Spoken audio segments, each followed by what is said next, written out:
Congress party బలపరిచ అభ్యర్థిగా ఈ రోజు ప్రచారం ప్రారంభం చేసినాము. ముఖ్యంగా మా ఎజెండా గ్రామ పంచాయతీలో అవినీతి లేకుండా చేయడమే మా ఎజెండాతో ముందుకు పోతున్నాము.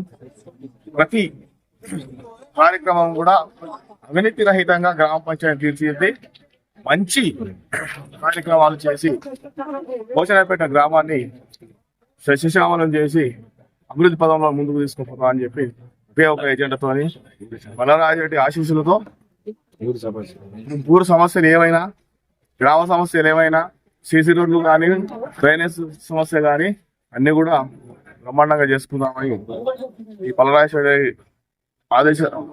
పల్లారాజేశ్వరరెడ్డి గారి ఆదేశాలతో ఆశీర్వాదంతో గెలుపు ఖాయం అనిపిస్తుంది. ఖచ్చితంగా ప్రజలు కూడా నా మద్దతున్నారు, నా వైపు ఉన్నారు అని చెప్పి ఆశిస్తూ భోజనపేట గ్రామ పంచాయతీని అవినీతి రహిత గ్రామ పంచాయతీగా చేయాలనే నా ముఖ్య లక్ష్యం. గ్రామ ప్రజలందరూ కూడా కత్తెర గుర్తుకు ఓటేసి గెలిపించారని